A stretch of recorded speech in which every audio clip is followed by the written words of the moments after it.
எழில் சுடர் சீரியலில் இப்போ ராட்டகாசமான எபிசோட் வந்திருக்கு. ஸ்கிப் பண்ணாமல் ஃபுல்லோடையும் கேளுங்க. அதுக்கு முன்னாடி இந்த வீடியோ பிடிச்சிருந்துச்சுன்னா லைக் பண்ணி பாருங்க. ரொம்ப பிடிச்சிருந்துச்சுன்னா நம்ம சேனலுக்கு வந்து சப்ஸ்கிரைப் பண்ணி கண்டினியூஸாக ஆதரவு தாங்க.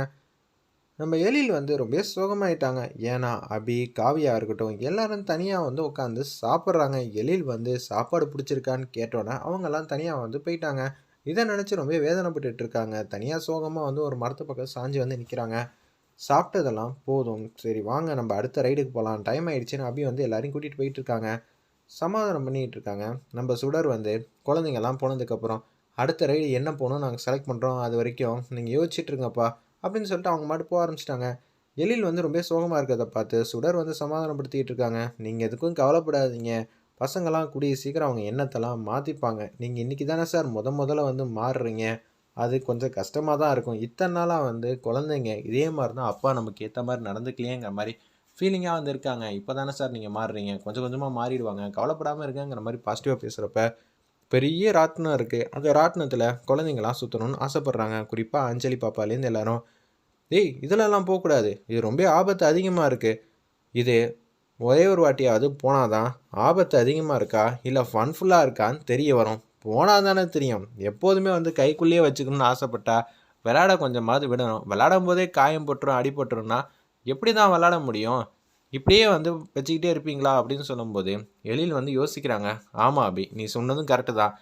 போய் பார்த்தா தானே தெரியும் ஃபன்ஃபுல்லாக இருக்கா ஆபத்து இருக்கான்னு. சரி வாங்க போகலான்னு சொல்லி எல்லாருக்கும் சேர்த்து வந்து டிக்கெட் எடுத்துடுறாங்க. அந்த இடத்துல நம்ம எழில், மேடம் இப்படியே நீங்கள் பண்ணிக்கிட்டு இருந்தீங்கன்னு வச்சுக்கிங்களேன், அப்புறம் அவ்வளோதான். ஆல்ரெடி வந்து குழந்தைங்க மனசுலையும் சுடர் வந்து நல்லா இடம் பிடிச்சிட்டா, அதே மாதிரி தான் எழிலோட மனசுலையும் இடம் பிடிச்சிட்டா. இப்போ குழந்தைங்களுக்கும் எழிலுக்கும் நடுவில் இருக்கிற கேப் வச்சு தான் நீங்கள் ப்ளே பண்ணுற மாதிரி இருக்கீங்க அப்படின்னு சொல்லி வந்து பாயிண்ட் மேலே பாயிண்ட்டாக சொல்கிறாங்க.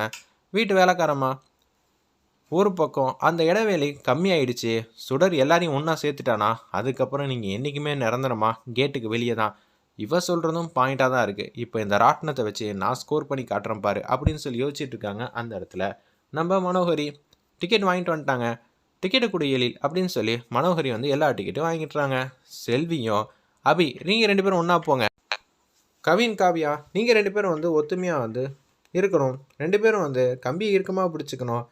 அஞ்சலி, சுடர் 2 பேரும் ஒன்றா போங்க. நானும் எழிலும் ஒன்றா வரோன்னு சொல்லி பர்ஃபார்ம் பண்ணிகிட்டு இருக்காங்க. அதே மாதிரி ஒவ்வொருத்தங்களாக ஏற ஆரம்பிச்சிட்டாங்க. கடைசியாக வந்து நம்ம சுடரும் அஞ்சலி பாப்பாவும் ஏறல மாதிரி இருக்கிறப்ப 6 வயசுக்கு கீழே இருக்கிறவங்களுக்கெல்லாம் அலோடு இல்லவே இல்லையே. முதல்ல அதை நான் டிக்கெட் வாங்கும்போது சொல்லவே இல்லையே, இப்போ வந்து சொன்னால் எப்படி சார்? ரூல்ஸை ரெகுலராக ஃபாலோ பண்ணுறேன் சார். 6 வயசு கீழே இருக்கிற பொண்ணெல்லாம் கூட்டிகிட்டு போனால் தலை சுற்றிடுச்சுன்னா பிரச்சனை ஆகிடும் சார். அதுக்காக தான். இன்னொன்று ஸ்லிப் ஆகிடுச்சுன்னா சரி, அவங்க சொல்கிறது வேலிடான பாயிண்ட் தான். மனோகரி வந்து கூப்பிட்றாங்க எழில, வாப்பா நம்ம இந்த ரைடு போயிட்டு வந்துடுவோம். குழந்தைங்களுக்காக தான் வந்து நான் வந்து ரைடுக்கு வந்து ஒத்துக்கிட்டேன். அஞ்சலி பாப்பாவே வரல, அதுக்கப்புறம் நான் எப்படி வர முடியும்? நான்லாம் வரமாட்டேன் அப்படின்னு சொல்லிடுறாங்க. அந்த இடத்துல நம்ம எழில், ஏய் வாப்பா, உனக்காக தானே நான் இங்கே சீட்டு போட்டு வச்சுருக்கேன், ஏன்பா நீ போப்பா, நான் வெளியிலேருந்து பார்த்துக்கிறேன், எந்த பிரச்சனையும் இல்லைன்னு சொன்னோன்னே ரைடு மட்டும் ஸ்டார்ட் பண்ண ஆரம்பிச்சிட்டாங்க. சார் நீங்கள் ரைடில் கலந்துக்கல, நான் வெளியில் வெயிட் பண்ணுங்கன்னு சொன்னோன்னே மனோகரிக்கு நோஸ்கெட் பண்ணுற மாதிரி எழில் வந்து சொன்னது வேறு லெவலில் இருந்துச்சுன்னே சொல்லலாம். அந்த சீன்லாம் வெளியில் வந்து வெயிட் பண்ணிகிட்டு இருக்காங்க. அப்போன்னு பார்த்து ஒரு பெரியவர் வந்து பேச ஆரம்பிக்கிறாங்க. ஏம்மா மனோகரி, நீ என்ன அவங்க கூட வந்திருக்கியா? குழந்தைங்க கூட உன் பேச்சை கேட்க மாட்டேங்குதுங்க, மதிக்க மாட்டேங்குதுங்க.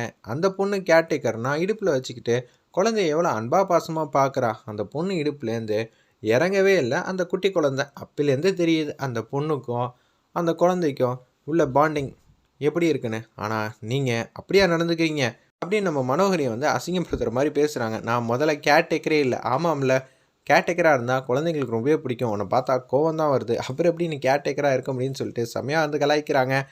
பெரிய மனுஷா இறங்கி வந்தேன்னு வச்சுக்க, அவ்வளோதான் ரைடு ஸ்டார்ட் ஆகிடுச்சு, உன்னால் எதுவும் பண்ண முடியாதேங்கிற மாதிரி கிண்டல் பண்ணிகிட்டு இருக்காங்க. ரைடு வந்து ஸ்டார்ட் ஆகிடுச்சு, சுற்றி போகிறாங்க.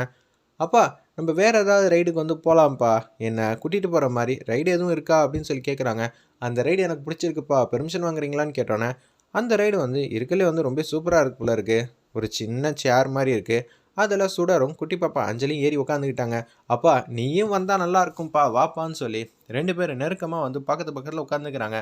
ஃப்ரண்ட்டில் கம்பி இருக்குது, அந்த கம்பியை பிடிக்கிறாங்க. சார் இந்த கம்பியை பிடிச்சிங்கன்னா லாக் வந்து அவுறதுக்கு அதிகபட்ச வாய்ப்பு இருக்குது, பின்னாடி வந்து சீட்டை வந்து பிடிச்சிக்கங்கன்னு சொன்னோன்னே சுடரோட ஷோல்டர் கிட்ட வந்து கையை வந்து வைக்கிற மாதிரி ஒரு சுச்சுவேஷன் வந்து கிரியேட் ஆகுது. இது எல்லா ராட்டினத்துலேருந்து பார்த்துக்கிட்டு இருக்காங்க. அந்த இடத்துல நம்ம மனோகரி, அந்த ரைடு ஸ்டார்ட் ஆகும்போது ஒருத்தர் மேலே ஒருத்தர் வந்து க்யூட்டாக அழகாக வந்து இடிச்சுக்கிறாங்க நம்ம சுடரும்.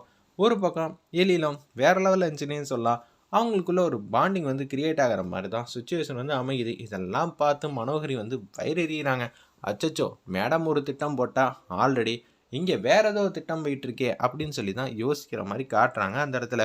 இது எல்லாத்தையும் வந்து நினச்சி பார்த்து வருத்தத்தில் இருக்கிறப்ப ரைடெல்லாம் சூப்பராக வந்து என்ஜாய் பண்ணிகிட்டு இருக்காங்க. வேலு ஒரு பக்கம் எப்போதும் போல் இந்த பொண்ணை பார்த்தீங்களா பார்த்தீங்களாங்கிற மாதிரி ஒவ்வொரு தட்டியும் வந்து கேட்குறாங்க அந்த இடத்துல. நம்ம வேலு கேட்டுக்கிட்டே இருக்கிறப்ப நம்ம சுடர் வந்து பார்த்துட்டாங்க மேலேருந்து. அச்சச்சோ, இவனுக்கு வேறு வேலையே இல்லையா? நம்ம இருக்கிற இடத்தெல்லாம் ஸ்மெல் பண்ணி வந்துக்கிட்டே இருக்கானே, இப்போ நம்ம இங்கே இருக்கோன்னு அவனுக்கு எப்படி தெரிஞ்சு எப்படி இங்கே கேஷுவலாக வந்து விசாரிக்கிறான்? பயமாக இருக்கே, இந்த ரைடு முடித்தோன்னே குழந்தைங்கள வந்து இங்கேருந்து கூட்டிகிட்டு போயிடணுங்கிற மாதிரி தந்திரமான முறையில் திட்டம் போட்டுட்ருக்காங்க அந்த இடத்துல நம்ம சுடர்வேலி. ரைடு வந்து முடிஞ்சிருச்சு. குழந்தைங்களாம் கீழே இறங்கி வராங்க. ராட்டினத்தில் சுற்றின காவியா, கவின், அபிலேருந்து எல்லோரும் வந்துகிட்டு இருக்காங்க. ஒரு பக்கம் சுடரும் எழிலும் அந்த ரைட்லேருந்து வராங்க. நாங்கள் ரைடு போனோமே சூப்பராக இருந்துச்சு அப்படின்னு சொல்லி அந்த இடத்துல கவின் வந்து வெறுப்பேற்றுற மாதிரி அஞ்சலிக்கிட்ட பேசும்போது, நானும் இப்போ ஒரு சூப்பரான ரைடுக்கு போனேன், அதுவும் சூப்பராக இருந்துச்சு தெரியுமா அப்படின்னு சொல்லி குட்டி பாப்பா அஞ்சலியும் வந்து பேசுகிறாங்க. சரி என்கிட்ட வாமா அப்படின்னு நம்ம மனோகரி வந்து அஞ்சலி பாப்பாக்கிட்ட கேட்குறாங்க. அதெல்லாம் முடியாது, நான் சுடரை விட்டு எங்கேயும் வரமாட்டேன், போ, உன்னை பார்த்தாலே எனக்கு பிடிக்கலன்னு சொல்லி செமையாக வந்து கலாய்க்கிறாங்க அந்த இடத்துல. குட்டி பாப்பா அஞ்சலி க்யூட்டாக அழகாக வந்து பேசுகிறீங்களே அப்படின்னு சுடரை வந்து சொல்கிற விதம் எல்லாமே அற்புதமாக இருந்துச்சுன்னே சொல்லலாம். சரி, ரைடெல்லாம் சுற்றி பார்த்தாச்சு, நம்ம வீட்டுக்கு போகலாம். இப்போ வீட்டுக்கு போனால் தான் ஹோம் ஒர்க் எதுவும் பெண்டிங் இருந்தால் முடிச்சுட்டு அப்படியே வந்து நம்ம அடுத்தடுத்தது போகலாம் அப்படின்னு சொல்லிடுறாங்க அந்த இடத்துல வீட்டுக்கலாம். அதெல்லாம் ஒன்றும் இல்லையே, இன்னும் கொஞ்சம் நேரம் இருக்கட்டும் மனோகரி வந்து பேசுகிறாங்க. ஏன்னா அவங்க அந்த ரவுடியை வச்சு தந்திரமான முறையில் ஏகப்பட்ட ஸ்கெட்சை வந்து போட்டிருக்காங்க. அதையெல்லாம் செயல்படுத்தணும்னா இங்கே இருந்து தான் ஆகணும். ஆமாம், நாங்கள் ஹோம் ஒர்க்லாம் முடிச்சிட்டோம், இன்னும் கொஞ்சம் நேரம் இருக்கலாம். நம்ம இன்றைக்கி ஒரு நாள் தானே குழந்தைங்கள ரொம்ப வருஷம் கழித்து கூட்டிகிட்டு வந்திருக்கோம். குழந்தைங்க இங்கேயே இருந்தால் தானே அவங்க மனசை விட்டு ரொம்ப ஹாப்பியாக சந்தோஷமாக இருப்பாங்க. இதெல்லாம் தெரியாதா எழில் உனக்கு அப்படின்னு சொன்னோன்னே, சரி உண்மையிலே ஹோம் ஒர்க்லாம் முடிச்சிட்டிங்களா?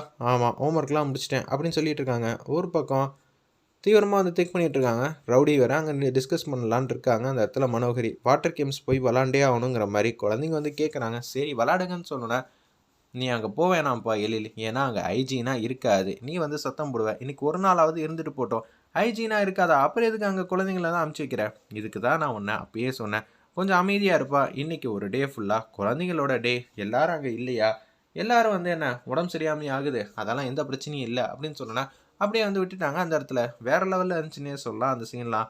ஒரு பக்கம் அந்த ரவுடிக்கிட்ட ஃபோனில் வந்து டிஸ்கஸ் பண்ணுறாங்க. இப்பயாவது சிறப்பாக வந்து காரியத்தை முடிடா, பெரியவங்க யாருமே இல்லை, அப்படி இருக்க சூழ்நிலை நீ வந்து பிரச்சனை பண்ணாத, எதாவது ஒன்று பண்ணுறா அப்படின்னு சொன்னேன். இந்த வாட்டி ஸ்கெட்சு மிஸ்ஸே ஆகாதுங்கிற மாதிரி யோசிக்கிறாங்க அந்த இடத்துல.